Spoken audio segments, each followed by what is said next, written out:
Hi everyone, Dr. Suneel, Dhand, internal medicine physician. Welcome to another video. One thing that really bothers me whenever I hear about it is poor communication from doctors to patients. It's absolutely terrible when this happens. I hear so many stories. I've heard many stories from family members and friends, and I've witnessed it firsthand. Because the reality is that nowhere could communication be more important than in healthcare and medicine. And this is rapidly going out of the window. The simple art of communication in today's technological world, it's often a struggle, at least many people tell me, to get their doctor to look them in the eyes. Think about it, this is a very basic thing as a human, as a mammal, to look someone in the eye that you're attempting to communicate with. And in this video, I would like to go over the very basic communication principles that any doctor should have with their patients. And I know a lot of doctors probably don't watch my videos, more members of the general public do, but I'm sure there are some doctors out there, I'm sure there are some other clinicians out there, and we must never forget that we practice in a very special field where communication is paramount and it can make all the difference. So the very first thing to remember is just that. Look who you're talking to in the eye. It's astonishing that I would need to say this, but in today's technology-dominated world where doctors are overwhelmed with bureaucracy, it's all about tick boxes, it's all about clicking on your keyboard, it's all about following protocols. So many people tell me that their doctor barely looks them in the eye anymore.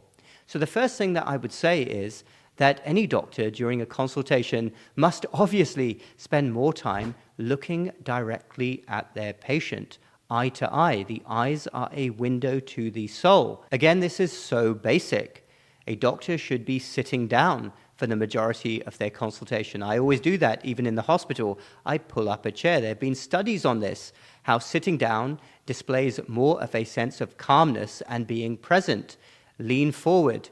Listen more than you speak. Remember, while speaking is silver, listening is gold. I would advise any doctor out there to spend more time listening than actually speaking, especially if you're overloading your patient with information.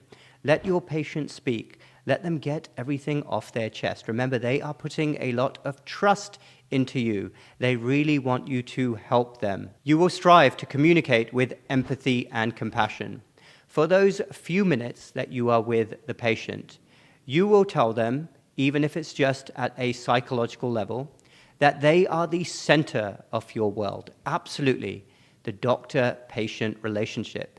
During that time, you will be fully present, you will not be distracted by your screen, and you are going to do your very best to solve their problem.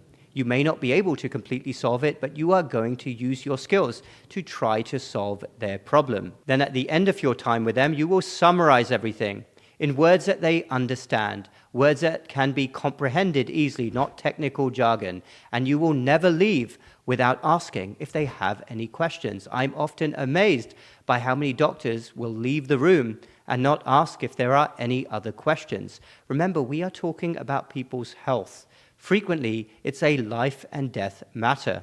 All questions must be answered. I know that time is short, doctors are overwhelmed, but we cannot forget these very basic things because often communication is much more important than technical ability. Again, there's been research on this.